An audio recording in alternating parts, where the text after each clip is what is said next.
الله عفوك إني للنور مدت يداي۔ آیت نمبر 42 میں اللہ رب العزت نے فرمایا ہے کہ یاد کرو جب فرشتوں نے کہا اے مریم بے شک اللہ تعالیٰ نے تمہیں چن لیا ہے اور تمہیں پاک کر دیا ہے اور تمہیں ترجیح دی ہے دنیا کی عورتوں پر۔ حضرت مریم علیہ السلام کی فضیلت یہاں پہ بیان کی جا رہی ہے کہ حضرت مریم علیہ السلام سے اللہ رب العزت نے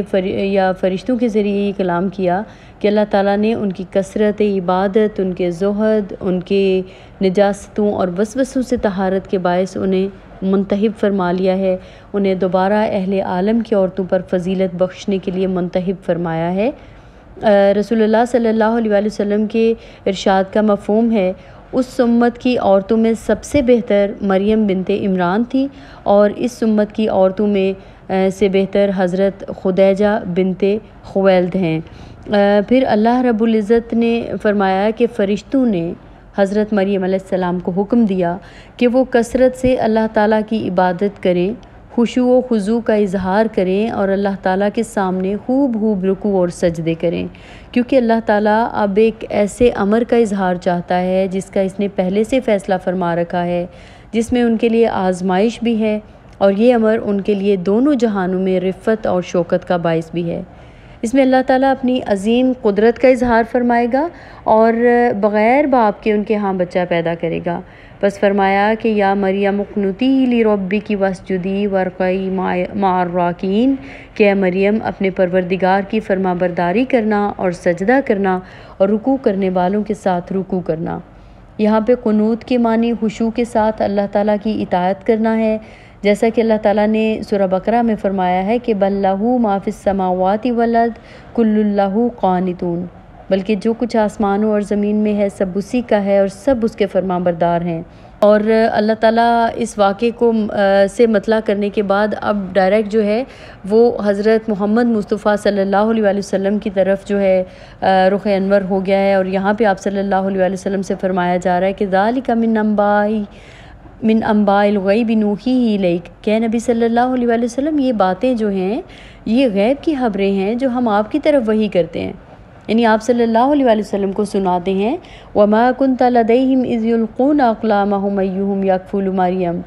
وما كنت لديهم اذ يختصمون، اور آپ ان کے پاس نہیں تھے جب وہ لوگ اپنے قلم بطور قرعہ ڈال رہے تھے کہ مریم کا سرپرست کون بنے، اور نہ اس وقت ان کے پاس تھے جب وہ آپس میں جھگڑ رہے تھے۔ یعنی اے محمد صلی اللہ علیہ وسلم آپ تو اس وقت ان کے پاس نہیں تھے کہ دیکھی ہوئی بات کے بارے میں انہیں خبر دے رہے ہوں، بلکہ اس کے بارے میں تو اللہ تعالیٰ نے آپ کو مطلع فرمایا ہے، کیونکہ رسول اللہ صلی اللہ علیہ وسلم نصارہ کو جو خبر دے رہے تھے، نہ آپ صلی اللہ علیہ وسلم اس علاقے میں جا کر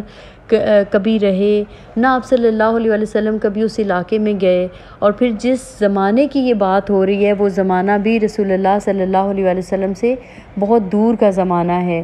تو یہ ساری چیزیں جو ہیں یہ صاف صاف بتا رہی ہیں کہ آپ صلی اللہ علیہ وسلم اللہ کے رسول ہیں، اور یہ اللہ تعالیٰ کی طرف سے آپ صلی اللہ علیہ وسلم کی طرف وحی نازل کی جاتی ہے۔ پھر امام ابن جریر نے حضرت اکرمہ سے روایت کیا کہ پھر حضرت مریم علیہ السلام کی والدہ جو ہیں وہ مریم کو لے کر نکلیں، انہیں ایک کپڑے میں لپیٹ کر اٹھائے ہوئے تھیں، وہ انہیں بنی کاہن بن ہارون، اور یہ حضرت موسیٰ علیہ السلام کے بھائی حضرت ہارون کے بیٹے ہیں، ان کے پاس لے کر گئیں۔ ان کی ان دنوں بیت المقدس میں وہی حیثیت تھی جو بیت اللہ کے دربانوں کی ہوتی ہے۔ وہ ان سے کہنے لگی کہ نظر کی اس بچی کو لے لو، میں نے اس کو آزاد کر دیا ہے، یہ میری بیٹی ہے، اور کنیسہ میں چونکہ نفاس والی عورت داخل نہیں ہو سکتی میں اسے اب گھر نہیں لے کر جاؤں گی۔ تو وہ کہنے لگے کہ یہ تو ہمارے امام کی بیٹی ہے، اور حضرت عمران جو تھے حضرت مریم علیہ السلام کے والد وہ ان کی نماز کے امام تھے، وہ ان کی قربانیوں کے نگہبان تھے۔ تو حضرت زکریا علیہ السلام نے فرمایا کہ اس بچی کو میرے سپرد کر دو کیونکہ اس کی خالہ میری بیوی ہے، اور یوں ان میں آپس میں سب میں بحث چل نکلی کہ کون اس بچی کا کفیل بنے گا۔ تو یہاں پہ یہ بتایا جا رہا ہے کہ آپ صلی اللہ علیہ وسلم اس طرح سے یہ واقعہ بیان کر رہے ہیں کہ جس طرح سے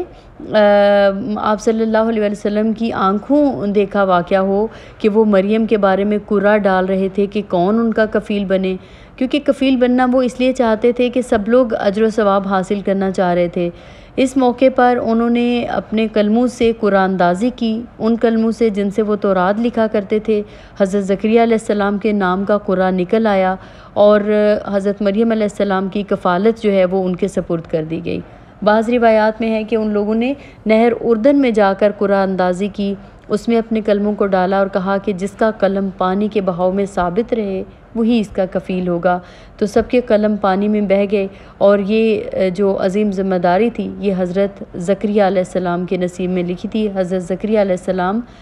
کو کفالت دے دی گئی حضرت مریم علیہ السلام کی۔ پھر اس کے بعد اگلی آیات میں فرشتوں نے حضرت مریم کو یہ بشارت دی، خوشخبری سنائی کہ ان کے ہاں ایک بڑی عظمت اور شان والا بچہ پیدا ہوگا۔ اللہ رب العزت نے ان آیات میں فرمایا ہے کہ اذ قالت الملائکۃ یا مریم ان اللہ یبشرک بکلمۃ منہ، یعنی جب فرشتوں نے حضرت مریم سے کہا کہ اے مریم بے شک اللہ آپ کو اپنی طرف سے ایک کلمے کی بشارت دیتا ہے، یعنی ایک ایسے بیٹے کی جو اللہ تعالیٰ کے کلمے کے ساتھ وجود میں آئے گا، یعنی اللہ تعالیٰ اس سے فرمائے گا کہ تو پیدا ہو جا تو وہ پیدا ہو جائے گا۔ اللہ کے فرمان مصدقم بکلمات من اللہ میں جو جس کلمے کا ذکر تھا اس سے مراد یہی کلمہ ہے، یعنی حضرت عیسیٰ ابن مریم۔ یہاں پہ یہ جو اسمہ المسیح عیسیٰ ابن مریم، جن کا نام مسیح عیسیٰ ابن مریم ہوگا، تو حضرت مریم علیہ السلام کی طرف جو موسوم کیا جا رہا ہے نام، اس کی ریزن یہ ہے کہ حضرت مریم علیہ السلام حضرت عیسیٰ علیہ السلام کی والدہ ہیں، اور کیونکہ ان کے والد کوئی نہیں تھے اس لیے حضرت مریم کی طرف ہی نسبت کی جا رہی ہے۔ وجیہاً فی الدنیا والآخرۃ ومن المقربین، اور وہ دنیا اور آخرت میں بڑے مرتبے اور والے اور اللہ کے قریبی بندوں میں سے ہوں گے، یعنی دنیا میں اللہ تعالیٰ کے ہاں انہیں عزت اور وجاہت اور بلند مرتبہ حاصل ہوگا۔ اللہ تعالیٰ انہیں وحی شریعت سے نوازے گا، ان پر کتاب نازل فرمائے گا اور دیگر نعمتوں سے سرفراز فرمائے گا۔ اس کے بعد فرمان الہی ہے وَيُكَلِّمُ النَّاسَ فِي الْمَهْدِ وَكَهْلًا، یعنی وہ ماں کی گود میں اور بڑی عمر کا ہو کر دونوں حالتوں میں لوگوں سے یکساں گفتگو کرے گا۔ معجزے اور نشانی کے طور پر اپنی چھوٹی ہی عمر میں لوگوں کو اللہ وحدہ لا شریک کی عبادت کی دعوت دے گا، اور بڑی عمر میں بھی، یعنی کہ جب اللہ تعالیٰ ان کی طرف وحی نازل فرمائے گا۔ یہ بھی سب باتیں جو ہیں یہ حضرت مریم علیہ السلام کو بتائی جا رہی ہیں حضرت عیسیٰ علیہ السلام کے بارے میں۔ رسول اللہ صلی اللہ علیہ وسلم کی حدیث کا مفہوم ہے کہ صرف 3 بچوں نے ماں کی گود میں گفتگو کی ہے، جن میں حضرت عیسیٰ علیہ السلام، وہ بچہ جو جریج کے زمانے میں تھا، اور ایک اور بچہ وَمِنَ الصَّالِحِينَ، اور وہ نیکوکاروں میں ہوگا، یعنی وہ اپنے قول و عمل میں نیک ہوں گے اور ان کا عمل علم جو ہے وہ صحیح اور عمل صالح ہوگا۔ یہاں پہ ایک اور بات کی طرف جو اشارہ کیا جا رہا ہے، ایک تو یہ بات ہے کہ وہ کلام کریں گے فی المہدی یعنی گود میں، وکہلا اور کہولت کی طرف۔ تو اب حضرت عیسیٰ علیہ السلام کی زندگی کے بارے میں جو واقعات ہمیں ملتے ہیں قرآن ہمیں بتاتا ہے، اور جو ہم مسلمانوں کا بھی عقیدہ ہے کہ حضرت عیسیٰ علیہ السلام ابھی کہولت کی عمر کو نہیں پہنچے تھے۔ جب وہ 33 سال کی عمر میں تھے تو ان کو ہم مسلمانوں کے عقیدے کے مطابق، اور جو ہمیں قرآن نے خبر دی ہے، ان کو آسمان دنیا کی طرف اٹھا لیا گیا تھا۔ اور عیسائیوں کے نزدیک یہ ہے، یہود و نصارہ کے مطابق حضرت عیسیٰ علیہ السلام کو اصولی چڑھا دیا گیا تھا۔ لیکن اس آیت میں یہ جو کہلا کی طرف اشارہ ہے، دیٹ مینز کہ وہ کہولت کی عمر کو پہنچیں گے، اور ہم مسلمانوں کو بھی اس بات کا یقین ہے اور ہمارا اس بات پہ ایمان ہے کہ حضرت عیسیٰ علیہ السلام انشاءاللہ قرب قیامت میں اس دنیا میں تشریف لائیں گے، اور پھر اس کے بعد ان کی حکومت بھی ہوگی اور وہ کہولت کی عمر کو بھی پہنچیں گے، اور یہ آیت بھی اس بات کی تصدیق کر رہی ہے۔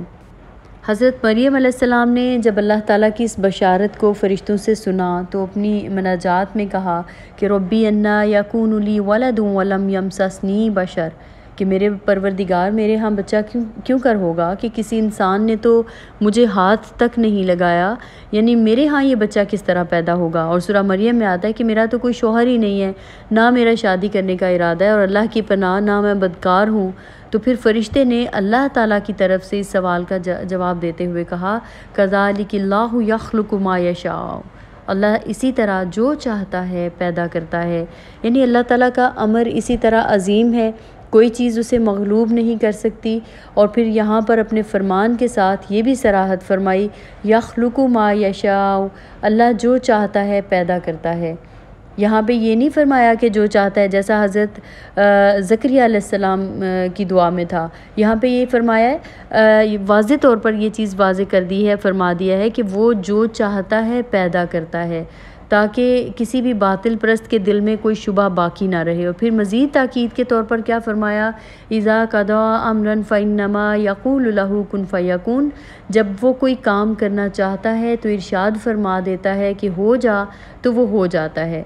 یعنی جب وہ ارشاد فرماتا ہے تو پھر کوئی بھی چیز مؤخر نہیں ہو سکتی، بلکہ اس کے حکم کے فوراً بعد وہ ہو جاتی ہے، جیسا کہ اللہ تعالیٰ نے سورہ قمر میں فرمایا ہے کہ وَمَا أَمْرُنَا إِلَّا وَاحِدَةٌ كَلَمْحٍ بِالْبَصَرِ،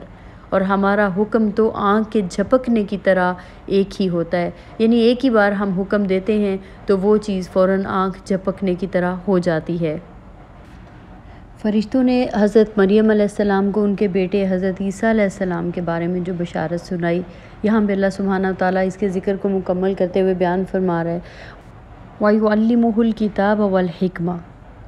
یعنی وہ اسے تعلیم دے گا کتاب اور حکمت کی، وَالتَّوْرَاةَ وَالْإِنْجِيلَ، اور تورات اور انجیل کی۔ یہاں پہ حضرت عیسیٰ علیہ السلام کی تشریف آوری کی جو غرض و غایت ہے اس کو 4 لفظوں میں سمیٹ کر بیان کر دیا گیا ہے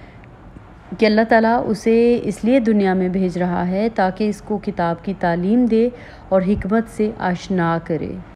بعد کے دونوں لفظ کتاب اور حکمت جو ہیں وہ ڈیٹیل بیان کریں، یعنی اللہ جس کتاب کی تعلیم دے گا وہ کتاب کون سی ہوگی؟ تورات، یعنی یہاں کتاب سے مراد تورات ہے اور حکمت سے مراد کیا ہے؟ انجیل ہے۔ کتاب مینز کے تورات، حکمت مینز انجیل۔ تورات میں احکامات دیے گئے ہیں، ڈوز اینڈ ڈونٹس، اور انجیل جو ہے اس میں حکمت بتائی گئی ہے، دانائی ہے، اور اس میں اس پر عمل کے طریقے بتائے جائیں گے۔ حضرت عیسیٰ علیہ السلام کو نئی شریعت عطا نہیں کی گئی تھی، بلکہ آپ کو تورات کی شریعت کا متبع اور اس کا داعی بنا کر بھیجا گیا، اور آپ نے بار بار بڑے زور اور تاکید کے ساتھ لوگوں سے فرمایا، اور انجیلیں آج بھی اس پر شاہد ہیں کہ حضرت عیسیٰ علیہ السلام بار بار اس چیز کو بتا رہے ہیں کہ میں کوئی نئی شریعت نہیں لے کر آیا ہوں، میری شریعت تورات کی شریعت ہے۔ تو آپ حضرت عیسیٰ علیہ السلام جو ہیں وہ حکمت سکھانے کے لیے آئے تھے۔ حضرت عیسیٰ علیہ السلام کے بارے میں ایک چیز جو آگے مزید چل کے بتایا جا رہا ہے وَرَسُولًا إِلَىٰ بَنِي إِسْرَائِيل، اور اس کو بنی اسرائیل کی طرف رسول بنا کر بھیجے گا۔ یہاں پہ فرق واضح بتا دیا گیا۔ حضرت یحییٰ علیہ السلام کے بارے میں کیا بتایا گیا کہ انہیں نبی بنایا گیا، اور یہاں پہ حضرت عیسیٰ علیہ السلام کے بارے میں بتایا جا رہا ہے کہ انہیں رسول بنا کر بھیجا گیا۔ اچھا، یہاں ایک چیز بتا دوں کہ رسول اور نبی میں فرق ہوتا ہے۔ نبی خاص عام کے لیے ہوتا ہے اور رسول خاص کے لیے ہوتا ہے۔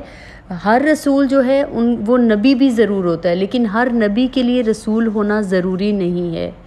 نبی کو قتل بھی کیا جا سکتا ہے لیکن رسول کو قتل نہیں کیا جا سکتا۔ رسول کبھی مغلوب نہیں ہوتا، رسول کبھی قتل نہیں ہو سکتا ہے۔ اسی لیے حضرت یحییٰ علیہ السلام وہ نبی تھے، ان کو قتل بھی کر دیا گیا، لیکن حضرت عیسیٰ علیہ السلام رسول تھے، ان کو قتل کرنے کی کوشش کی گئی، پلان بھی بنائے گئے، لیکن وہ ان کو قتل نہیں کر سکے۔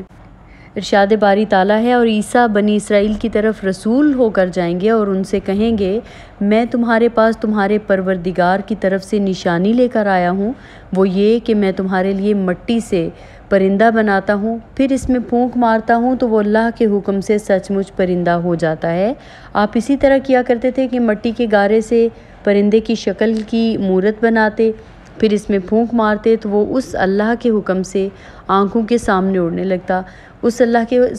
حکم سے جس نے آپ کو یہ معجزہ عطا فرمایا تھا، تاکہ یہ اس بات کی دلیل ہو کہ اللہ تعالیٰ نے آپ کو رسول بنا کر بھیجا ہے۔ فرمان الہی ہے اور اندھے کو تندرست کر دیتا ہوں۔ اس سے مراد یہ ہے کہ جو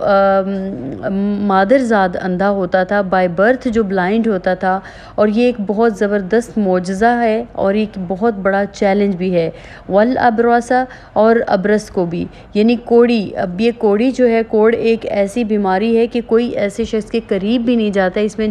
جسم کی ایک جلدی بیماری ہوتی ہے، اور حضرت عیسیٰ علیہ السلام جب اس کے جسم کے اوپر ہاتھ پھرتے تھے تو وہ بالکل تندرست ہو جاتا تھا۔ وَأُحْيِي الْمَوْتَى بِإِذْنِ اللَّهِ، اور اللہ کے حکم سے مردے میں جان ڈال دیتا ہوں۔ بہت سے علماء کرام نے یہ لکھا ہے کہ اللہ تعالیٰ نے تمام انبیاء کرام علیہ السلام کو معجزات ان کے زمانے کے لوگوں کی مناسبت سے عطا فرمائے۔ جیسے حضرت موسیٰ علیہ السلام کی بات کیجئے تو ان کے زمانے میں جادو کا بہت بڑا چرچا تھا، جادوگروں کی بہت زیادہ تعظیم کی جاتی تھی، تو اسی مناسبت سے اللہ تعالیٰ نے موسیٰ علیہ السلام کو ایسا معجزہ عطا فرمایا جس سے آنکھیں چندھیا گئیں۔ تمام جادوگر حیران اور ششدر رہ گئے، اور جب انہیں یہ یقین ہو گیا کہ یہ معجزہ اللہ صاحب عظمت اور جبروت کی طرف سے ہے تو وہ مشرف با اسلام ہو کر نیکوکار بن گئے۔ جب اللہ تعالیٰ نے حضرت عیسیٰ علیہ السلام کو مبعوث فرمایا تو اس وقت ماہر علم طبیعیات کا دور تھا،